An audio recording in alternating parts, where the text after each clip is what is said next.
पौराणिक कथाओं के अनुसार 12 ज्योतिर्लिंगों में सर्वोच्च केदारनाथ धाम ज्योतिर्लिंग के प्राचीन मंदिर का निर्माण पांडवों ने कराया था।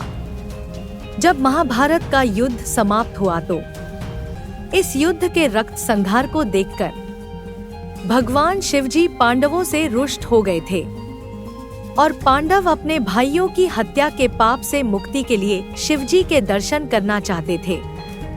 तब प्रायश्चित करने के लिए पांडव भगवान शिवजी की खोज में केदारनाथ पहुंच गए।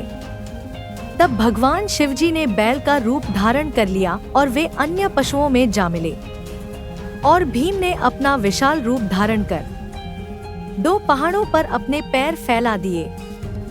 सब गाय बैल तो निकल गए, पर भगवान शिवजी रूपी बैल पैर के नीचे से जाने को तैयार नहीं हुए। तब भीम बलपूर्वक इस बैल पर झपटे, लेकिन बैल भूमि में अंतर्ध्यान होने लगा। तब भीम ने बैल की त्रिकोणात्मक पीठ का भाग पकड़ लिया था और भगवान शिवजी पांडवों की भक्ति और दृढ़ संकल्प देखकर प्रसन्न हुए।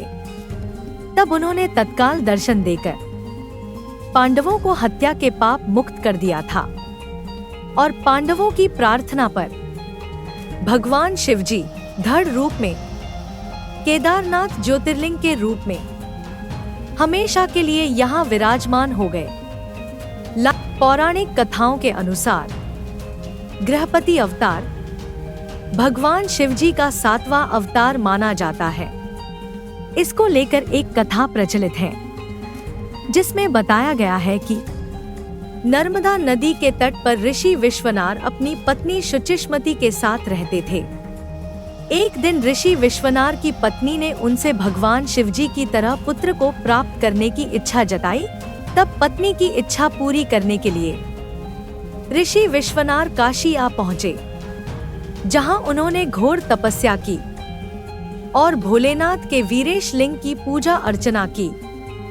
एक दिन पूजा अर्चना करने के दौरान ही ऋषि विश्वनार को वीरेश लिंग के बीच में एक बालक दिखाई पड़ा, जिसको देख ऋषि विश्वनार ने बाल रूपधारी महादेव की पूजा अर्चना की और ऋषि विश्वनार की पूजा से भोलेनाथ इतने प्रसन्न हो गए कि उन्होंने ऋषि को शुचिष्मति के गर्भ से अवतार लेने का वरदान दिया और वह कुछ समय बाद शुचिष्मति के कोख से महादेव पुत्र रूप में प्रकट हुए और ऋषि विश्वनार और उनकी पत्नी शुचिष्मति के पुत्र का नाम स्वयं भगवान ब्रह्मा जी ने गृहपति नाम दिया था।